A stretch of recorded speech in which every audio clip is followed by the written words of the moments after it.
Standard 3rd, Subject English. Lesson number 18. Look before you leap. This story is about two little frogs who lived in a pretty little pond. Long, long ago, there lived two little frogs in a pretty little pond. Colorful water lilies grew in the pond. Fishes darted about and tiny insects buzzed around. The pond was full of life. The two frogs were very close friends. They had plenty to eat in the pond all the day long. They played about jumping from lily pad to lily pad and diving headlong in the pond. They were the happiest little frogs in the world. Darted means move quickly and suddenly.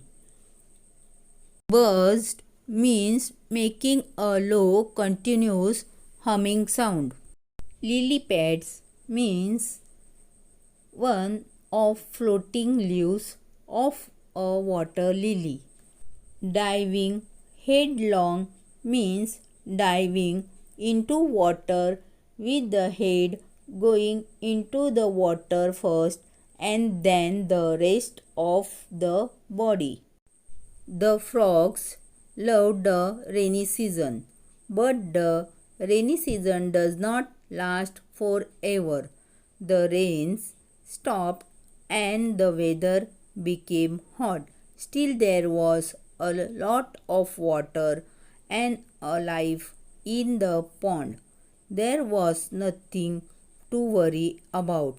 In winter, the frog friends found cozy little places at the edge of the pond.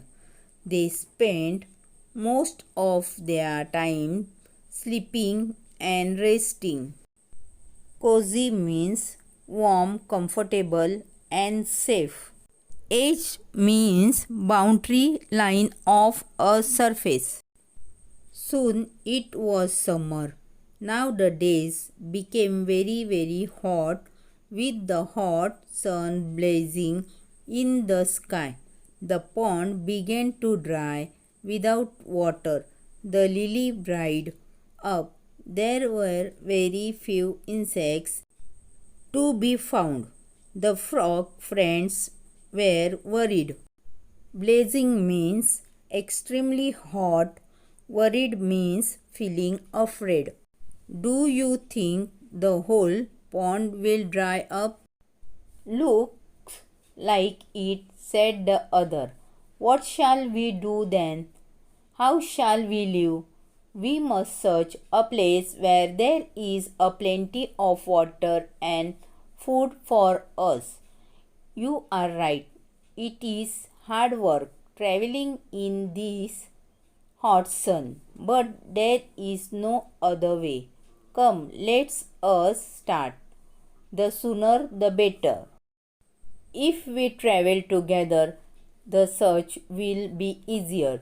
So the frogs left the drying pond and began to look for a watery place. They hopped and became very tired. Just then, one of them saw a well in the distance. They rushed to the well. The well was built in stones and had a high circular wall. The frogs hopped onto the wall and peeped inside. The well was quite deep, but there was a lot of water still left at the bottom of the well. The friends began to jump for joy. We are so fortunate, thank God, that we found this well. Fortunate means luckily. Our problem is solved. Our search has ended. We have found a new home. Let's jump in together. 1, 2. Wait, friend. This well is so deep, and there's water left only at the bottom. But we can surely dive in. However deep the well may be, diving is our specialty. Why do you hesitate? Hesitate means to stop for a moment before doing or saying something. It has occurred to me that this well is also drying up. If it dries up completely, we will have to leave this well too. I agree, but why do you hesitate now? It because I see a problem. We can easily dive into the well, but what if the well dries up? Can we jump so high that we reach the top of this well? Shall we be able to leave the well like we left the pond? You are right, friend, said the other frog. I had not thought of this. It's good that you could foresee the problem. Let's not leap inside. Let's continue with our search. And so the two little frogs hopped on to look for a safe shelter. How well it is said, look before you leap. Look before you leap means do not just blindly walk into anything without thinking. So, the moral of the story is look before you leap means think before you act. Thank you.